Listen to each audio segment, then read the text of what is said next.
Hello, everyone, and welcome to the Teach Middle East podcast. My name is Leisa Grace, and today I have with me Morgan Whitfield, and she is the whole school director of teaching and learning at Amity International School, Abu Dhabi. Welcome, Morgan. Thank you so much for having me. I'm really excited to be here. It's great to have you. And today we are going to be talking about changing the gifted and talented narrative in schools. Now, Morgan is very experienced in this field, so I'm going to be asking the questions and she's going to be giving us the insights. So sit back, relax, whatever you're doing while you're listening to this podcast. Please get your headphones in and we're going to dive into gifted and talented, how we can reinvent it, reimagine it, and make it into something more fit for purpose for students and for staff within schools. I'm going to ask Morgan to introduce herself. Hi, Morgan. Introduce yourself to our listeners, please. Hi. So I have worked in Canada, where I grew up. I've worked in the UK, and I've been out in the UAE for about a decade now, working in British curriculum international schools. So that's where my experience lies, but I'm really familiar with other school systems and curriculums, all of which are really kind of touched upon in gifted and talented, and how we kind of address the gifted and talented narrative. It seems to exist across a number of curriculums all over the world. Right now, I'm the director of teaching and learning, and I'm writing a book for John Catt Education called the Enrichment Shift, which is all about kind of taking what we know about gifted and talented and putting it into something that's a little bit more inclusive and powerful. So we look at stretch and challenge. Brilliant. And how I got connected with Morgan is a bit of a superwoman to me because Morgan is a mother. And she's also writing a book. She's the director of teaching and learning, and she's also one of the key committee members in planning and implementing the successful Abu Dhabi Teachers Conference, which many of you who are listening to this podcast might have attended. Now, how she does all those things is a baffle to me. Maybe she can start the podcast off by telling us, how do you juggle so much? I think that as women, as women in education, I think that we're always asked to juggle a lot. And I think we collaborate and we lean on each other. I think that's the trick. Yeah, no, like I was in awe because she's encouraging me to write my book, which, I've been resisting because human being here. I'm not superhuman like Morgan, regular human girl. And so I don't know where I'd get the time, but I really am intending to do it. I'm trying to see what I can do over the summer when things are a little bit on a slower pace for me here at Teach Middle East. But yeah, Morgan, you are the G&T person. And so we want to come to you with the first one. What is the current G&T narrative in education, and why is there a need for change? Well, I think it's really interesting because if you ask most teachers about G&T, they will kind of look at you and say, G&T, is that still a thing? And it means that it changes from school to school and place to place. So in the US, G&T is very explicit. There are very clear gifted and talented programs, very clear methods of identification, and it's something that you diagnose, which is really funny because I think that gifted and talented is really a social construct, and the definition changes from state to state, from school to school, from country to country. So it's it's almost something that doesn't really exist. It doesn't really have a tangible thing that we can grasp onto, yet it means so much in education. And at the same time, we have other countries and other school systems where we say that G&T doesn't exist anymore. So I think in most British curriculum schools, they say, oh no, G&T doesn't exist. But we do use terms like high ability, high aptitude, and more able. We stream students, we set students. So as much as we may say that G&T doesn't exist, the G&T paradigm and the school structures and identification systems that we use are still very much present. And a lot of us, when we went through our education to become teachers, we were taught about high ability identification, that this was part of how we identify students. Most of the inspections that we have gone through, they ask very explicitly for us to identify our G&T students and make sure that we have a register. So even when we take a look at countries' policies, so if we look at departments of education, they're very clearly going to say, okay, well, who are your G&T students? It's part of something that we say has to be a part of schools. So I tend to think of G&T as this zombie, where we can say that it's dead, we can give it a new name, but it's still walking around and talking all the time. So G&T is really a part of our system. So we kind of have to wrestle with that, because gifted and talented has a very elitist, very antiquated, very sexist, very racist history. And so recognizing how much class and social immobility is built into gifted and talented is part of us kind of changing the narrative into something that is fit for purpose, for something that is useful for teachers to have in the classroom. Yeah. Why is there such a fragmentation of the system where some systems have completely banished the word, or while others have disguised it, and while others are still using it? What is that? What is the cause of that fragmentation? It's actually really fascinating. So if you go back to like the very inception of giftedness in education, we have Lida Hollingsworth, who did a lot of research in the early 1900s, and Lewis Terman, who came up with the very first IQ test. And I think Lida Hollingsworth, she very much wanted this to be part of differentiation. How can we best help students of all abilities? And Terman was very focused on finding, and it was almost a eugenics approach to finding out the best of the best and making sure that they were propelled forward in life. And I think that it also became part of the space race. So we saw in the US and Russia, there was this huge leap towards gifted and talented programming because it was part of a nationalistic agenda. So it was moving nationalism forward because they, again, were racing and accelerating the best of the best students. So it actually played out on a huge national stage. I always think of two examples when I look at gifted and talented programs kind of across the pond. The first one I always point to is in the US. And I think a lot of people are familiar with the magnet schools in New York City. Do you know anything about the magnet schools? Yeah, I've heard of them. Yeah, so there's about 8 magnet schools in New York City. And they are considered kind of the best schools because no matter what your background, no matter what your race in your class, every single student in New York City has the opportunity to go to these incredible schools that kind of propel them forward. They move them forward into some of the best universities, the most prestigious programs in the world. Bronx Science is an example. Bronx Science has created 8 Nobel Prize winners, which is more than most countries.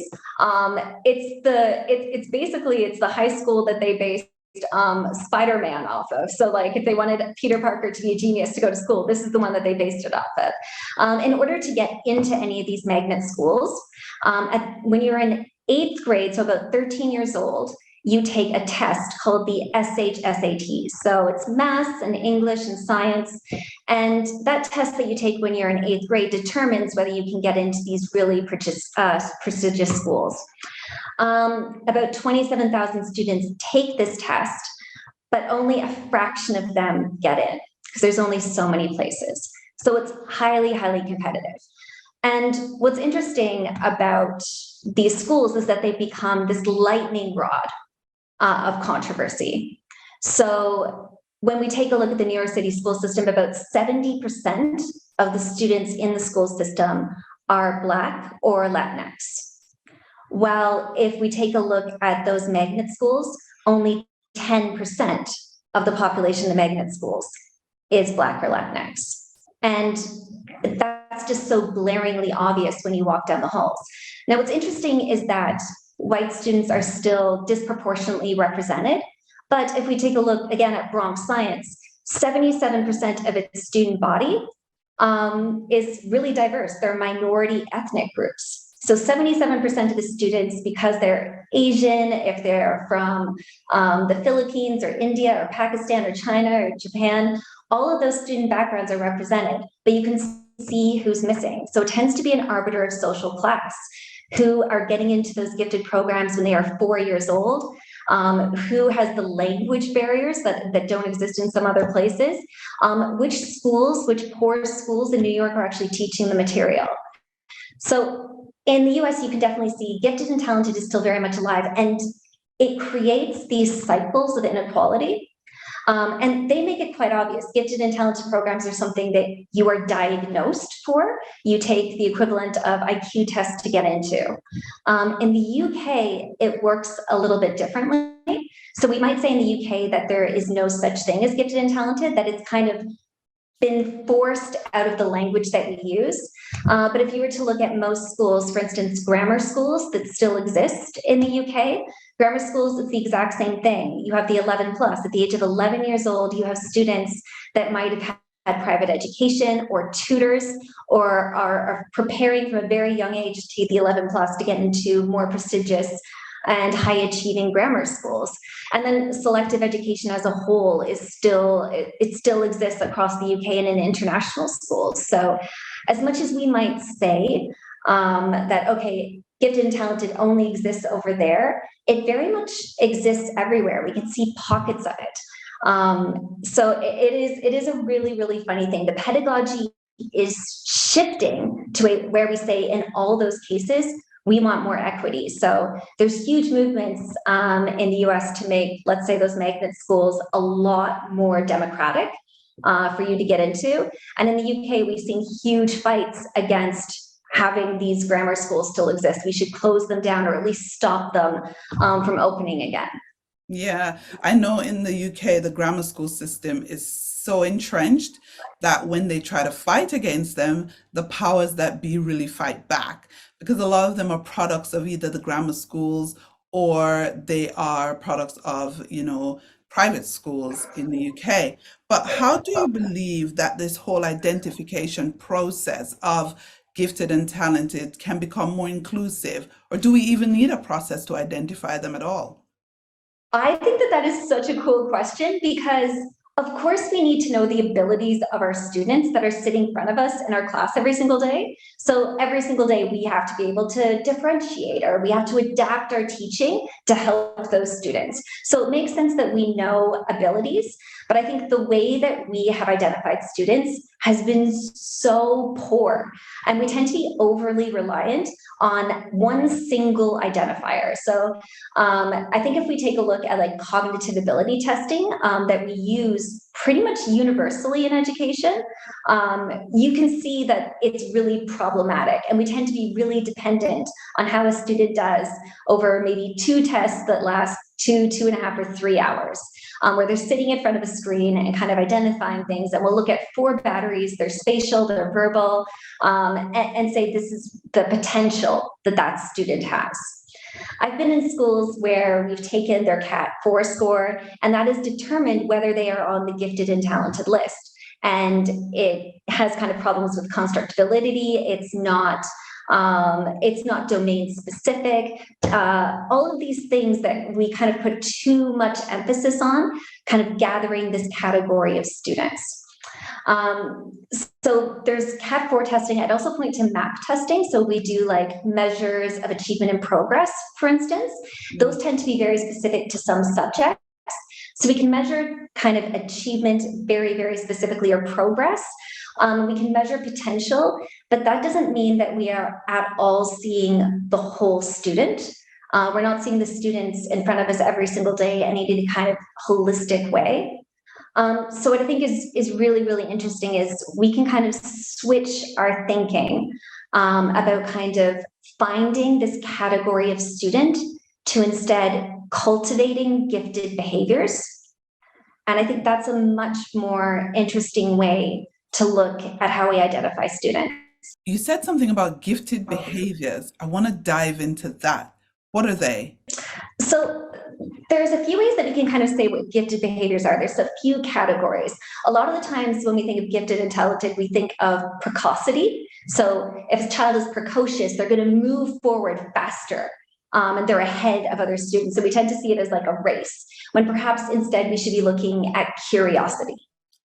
which in a lot of ways seems much more ambiguous and much more immeasurable. A few of the ways that we can really change our identification procedures, or you can do things like you can use Renzulli's triad. So Renzulli's triad of kind of identification looks at 3 different components. The first one would be more dispositional, and this would be things like self-regulation and metacognitive strategies. So when you look at things like task commitment, so do they have the strategies? Do they know how to self-regulate? That's going to tell you something about how they can actually achieve a task, how they can put effort in. Do they know how to work? So that's kind of one component. The second component would be aptitudes. And a lot of the times this is all that we look at when we take a look at maybe cognitive ability testing. Mm-hmm. So we say, okay, this student has really great processing, or they have really great memory. We say that they're really great at mathematics. So we can take a look and say, okay, there are aptitudes that a student has.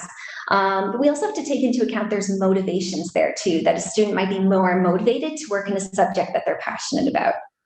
And then the last thing that we can kind of look at when we look at Renzulli's triad, this is probably the most important one. When we take a look at the third component, it's creative productivity. So creative productivity is one of those things where we have a student that's maybe in front of us that wants to do their own book. So they are doing creative writing all the time. They're the ones that go out of their way to actually design a coding game because they are passionate about it.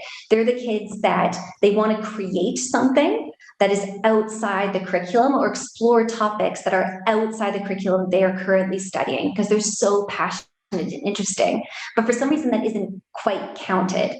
So that's one way of kind of identifying the students that are in front of you in your class every single day that are kind of crying out for extension, but our whole school identification procedures might miss them out for some reason. Which is another thing when we're looking at multifaceted identification, we want to make sure that we are looking at subject specific, because if we're just looking at a CAT score, that doesn't tell me anything about how a student is artistically or creatively developing. So that can be really important. I think the other thing that we can do is we can recognize that students can have different abilities, but all students have gifts that can turn into talents.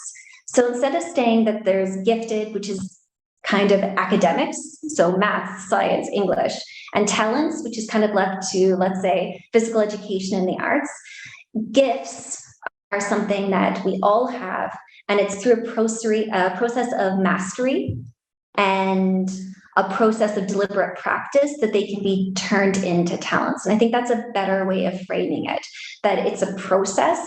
It's not something that, again, we are assigning a category of students to. Yeah, no, I agree with you. And I especially like the fact that we need to look at the students who have interests that are really much outside of the curriculum, because I find that that narrowness of the curriculum does not allow for artistic expression and for expression of interests that are unconventional. For example, I take one of my sons. He is extremely passionate about the culinary arts, about food and tastes and combination. I mean, I find it really, like, he will come up with menus and, Mom, can you put some chocolate on this? And it would be the weirdest thing. And can you add spice to this? And he's really, he goes off and he researches how you combine flavors and what you do and what creates certain flavors. He's really into that, but he's not really identified as gifted and talented or anything like that. You know what I mean? But I think that's really key. A lot of students aren't, and they want to reach out. And so we're not giving them what they need when we make assumptions based, again, on a funny little CAT score. Yes, very much so. But how can we address? So a lot of times when students are identified as quote unquote GNT, they tend to not be the most socially adept kids.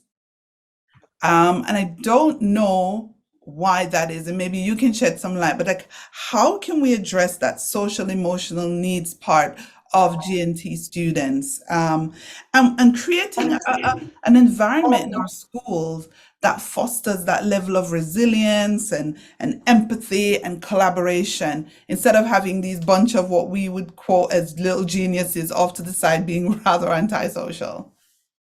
I think there's kind of a lot to unpack there. I think that there's this idea, again, that we have to separate or treat these kids differently. And it's really not treating these kids differently. Like, all kids should be treated the same. The access should be the same. When we walk into a classroom, all kids need to be challenged. There's no such thing as like this category of students needs to be sidelined, or that they need to be doing things that are different. So I think that's the first thing. When I think about extension in the classroom means that all students receive challenge. There's no difference. But I think there's something there that says, so much of the time we want to accelerate students to go faster, as opposed to doing deep dives and adding depth and complexity and exploration and inquiry to our classroom. I think it used to be that when we took a look at extension, we always thought, oh, extension means that I'm going to do an add-on task for every single lesson, and that add-on task is for those kids to go ahead. One of my friends told me this funny story a few years ago, when it suddenly dawned on him that he was doing high ability extension wrong. And the first thing is high ability, like it shouldn't just be for high ability students. It shouldn't just be targeted for them. But he was doing a class where he was teaching multiplication. And so he was having these kids create kind of like dots of like 4 dots across 5 dots. So they would draw 20 dots in total. And so he had one of his students come up to him and say, oh, I've done like 20 dots. And he's like, okay, now do 6 and 7. So he went in and he drew then 42 dots. And then he asked him to do like, let's see, okay, can you do like 12 times 13? And he's like, you want me to draw 1,214 dots? And he was like, yes, you're giving them more of the same, but it's not necessarily something that's creative or an exploration or interesting. It's just kind of saying, here's one more thing for you to do. And then it seems like busy work. And it seems like we've ticked a box saying that we've done something for these learners, when perhaps it's not the best thing that could have sparked an interest, or given them something to explore and learn in a complex manner that again would help build their schemas, that they understood the greater world around them. And I think that's the trick. Here's my follow-up question to that, because I think you've pointed out something in that story that is really key, that I, as a school leader and as a former teacher, have noticed that teachers tend to do. Oh, I differentiate, I give more work to my more able students, or I set them a little harder task, and sometimes it's just more dots on a paper, basically. Yeah. Boring work. But what can they do? Like, talk to me about strategies, effective strategies for differentiated instruction, because teachers want to know. Now that we've really framed, and you've done a brilliant job, Morgan, of framing the problem. So people are listening to this podcast. Yes, this is a problem. Now we want to talk about what strategies, what can we do? Yeah, I think that this is the trick, and it should be strategies that are for everyone. So I'd say first thing, it should be access for all. So access for all inside the classroom with extension, and access for all for any enrichment program that you have outside. So enrichment should be seen as this big thing that happens outside of the classroom as well. It's part of our CCAs. It's embedded in extension projects, but yes, everything should be open, available. It should be seen for all students. So I'd say that access for all is really key. That should always be a part of how we set up enrichment and extension in our classroom. The second thing I'd say has to do with Abdullah, that it's always not more, but interesting. So always not more, but interesting, which means that instead of just having one add-on task that you're doing for every single lesson, which then you might not even follow up on because you're not explicitly even marking it, perhaps, you're just kind of letting them get on with it. Not more, but interesting gives them a place to go to where they can always build up more knowledge. So you have longer, bigger projects that you can leave for students to investigate a larger theme or idea that's always there. And they should have a lot of ability to choose that passion, because it should be open-ended enough that they can explore. So one of the things that we do that I've done in other schools as well is every single subject has an extension and enrichment project. that students can always explore, and they get to tailor it to their own passions as well. And again, you want to make sure that you give them the opportunity to always dip into it. And that way they're building something that requires a lot of skills, self-regulation that you can celebrate afterwards, as opposed to just giving them that one like discrete task within the lesson, or simply forcing them ahead as opposed to allowing them to go deep down. And the other thing I'd say is that we want our lessons to be challenge first. So I think if making every lesson count always says that challenge is the very first thing you want in every single lesson.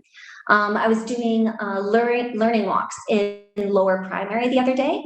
And one of the things that I noticed is that they have continuous provision. So there's these different stations set up for students.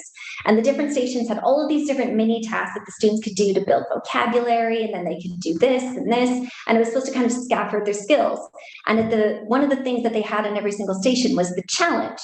And I thought it was so funny. And I asked one of the teachers, I'm like, well, how often do the students actually get to the challenge? And she looked at me and said, oh, they do the challenge first. They go for the challenge, the hardest task, and then they use the rest of the resources to figure out how to get the challenge done. And it was so neat to watch them, because these kids went so far above and beyond. They were building a Moat and Bailey Castle model in year 2 that I would expect year 7 history students to build, because that was the challenge, and they used all of the other information to figure out how to get there. And I think instead of having a differentiated lesson where traditionally we'd say this is the work for low ability, for middle ability, and for high ability, where we do all, most, some, these learning objectives and lessons, that age has ended. We set one really clear learning intention. We make sure that students are aiming for that very high goal, and that all students get there by scaffolding down. So I think that's the big thing. Set the expectation high for all students, and then make sure that they are given what they need to scaffold up to it. There's all kinds of research on like the Rosenshall effect, for instance, that says that the expectations that we have of our students, they definitely feel that, and we change our behavior too. So it's really important that we maintain that standard. I think the idea that we spend so much time, and I spent years of my life putting together different mini lessons within lessons, printing off 3 different versions of tasks, down and deleting and diluting material to make it simpler for some students, when I should have given them something complex and then guided them towards it. I think that's over. That's kind of us doing labor to prove that we're differentiating, as opposed to taking an approach of adaptive teaching, which is setting that high standard, walking around and individually helping these students one by one, give them what they need to reach and go where they are. Yeah. It seems like that might be more time intensive, but we're at a stage now where we have enough adaptive technology to help us get there that it's actually a lot easier than we'd imagine. So I think a challenge first approach to lessons, and again, it could be considered teaching to the top. It's not really targeting teaching to the top, the highest level, and expecting gaps, but instead it's saying, no, one standard. We are not differentiating our learning outcomes. We are saying that all students are capable of this and should have access to that challenge. Yeah, I agree with you. I think what a lot of teachers struggle with is not that they don't want to have that learning outcome that is standard. I think the struggle is, how do you create access for the students who are not yet at that level to achieve that learning outcome? So much so that they can see clear steps on how they can get there. I think that's where the struggle is for teachers. Definitely. I think one of the things that you hear the most is the gap is too wide. So like if I go into a classroom, and every classroom, no matter what, is a multi-ability classroom. If I go into the classroom and I have kids that they're having trouble multiplying and I'm trying to teach them differential equations, then what am I doing? Like we have to have different expectations for students. And there is a trick there. It can be really, really hard for teachers when that gap is so wide. I mentioned before that technology is one of the ways to do that. So again, we can have different exploratory larger challenges and aims for students, that they always have something to go to be extended. And at the same time, they have to meet that standard. They can do go-ahead checklists. But I think for the students that really, really need to build that schema of knowledge up before they can actually tackle that high expectation that you might hold, for them, we can do things to give them the extra scaffolds, giving them lots of models and exemplars. You can have them do things like redrafting work. It's so important that we ask students to redraft to make sure that they are actually getting to a place where they reach a high standard. And that can be really time consuming, but redrafting lessons are amazing because you get a lot of one-on-one time, and then they understand and they get the process for how they can improve. A lot of the times we want to forge forward with material or get through a curriculum specification when there's so much power in pausing and asking students to really reflect. That's how we get really, really good feedback from them. And they get the time to actually utilize that feedback. Self-reported grades where they are using the mark schemes, incredibly powerful. And I think Hattie has done so much work to say, like, student expectations, self-reported grades, excellent feedback. Like, these are things that are the basics of lessons that if we take the time to really put them into place without those ideas that these kids aren't as capable, all of a sudden you can really see them fly. Yeah, no, I agree with you.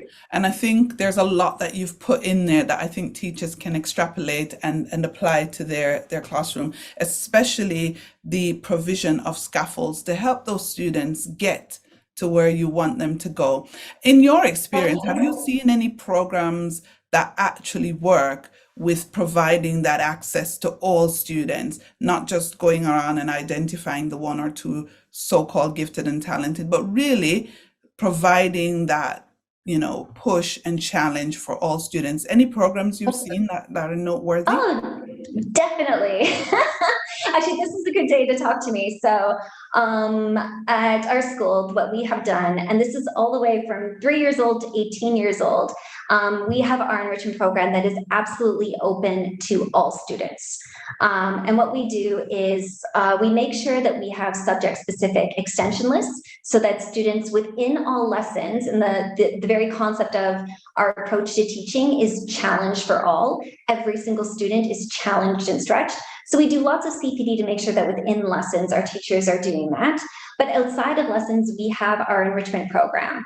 And today for our enrichment program, we do one totally off timetable day per term for students to do enrichment activities. And throughout the school, these enrichment programs, the first term we focus on oracy. We do oracy competitions. We look at debate-centered argumentation. We look at how students can then use their own voice to speak about a topic that they love and are interested in. But then they have to really articulate something powerful about that topic that they have learned. So there's something really great about oracy. Next, we do creativity. So for our secondary school last term, we did an entire huge book. So it was basically a massive magazine where students did their own artwork, their poetry, but the theme was STEAM. So everything had to do with STEAM when we looked at design and technology within it. And then today we did inquiry. So it was oracy, creativity, and inquiry. Inquiry, these students are working on year-long extension projects. So those projects, every single subject offers, it's really open-ended. And those students today were looking at how they could present this at the end of the year in a symposium. And there's students of every single age and every single ability. They can put themselves forward. Teachers can nominate them because some students actually have issues in confidence. So you want to make sure that they have the opportunity to be nominated. A really great program way to get students involved is after they have nominated themselves or been nominated, you interview them. And I find it really interesting because when I've done action research afterwards and I ask students, well, like, why did you feel special doing this program? And they're like, well, I felt selected and I felt really seen because I had an interview with the teacher that asked me about my interests and my passions and what I wanted to do my enrichment project on. And I think there's something really powerful there because then you are on your way to create learner profiles, which are a much better way to kind of touch on students and much more impactful and more involved than you creating an extension register. So there's something about kind of focusing on the individual student that can be really powerful.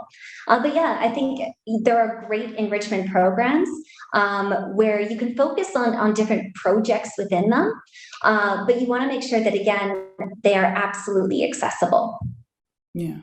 Yeah. That sounds great. That sounds fantastic. And I think a lot of schools are headed that way. And if they're not, I'm sure they will see the value in heading that way. All right. So we're coming to our final question, Morgan. This has been so good. Oh, I loved it. What is your hope? What's the way forward? What's your hope in general for reimagining GNT in the global education space? What's your hope? Well, I think that GNT, this is so strange because GNT has been historically so exclusive with selected students, this special category that we give extra attention to. I think that the way forward is diversity, equity, and inclusion. I think that is the basis for gifted and talented, and we shouldn't call it gifted and talented. I think it should be challenge, extension, and enrichment. I think that that's the basis. I think that if you look at all of these programs with equity in mind, with that at the very core of a school, that's actually, there's a buy-in and leadership support, that is what drives it forward. I've just mentioned enrichment programs. So the students that are taking part in enrichment programs, I can say, oh yes, it's open, anyone can attend. But is that true? So students might not be aware that they had to sign up, for instance, because there is a language barrier, or they're not confident because they're at risk or traumatized. We might have students that don't take part because it's after school and their parents have to pick them up. We have students that might not take part because of familiar obligations, or they have jobs, or they can't take part in things on the weekend. They can't afford, let's say, the fees that might otherwise allow them to do things like go on a Model United Nations conference or a debating society. So there are all these other things that actually deny students access to programs. If we were doing advanced placement classes, another example is if you can afford private tutoring.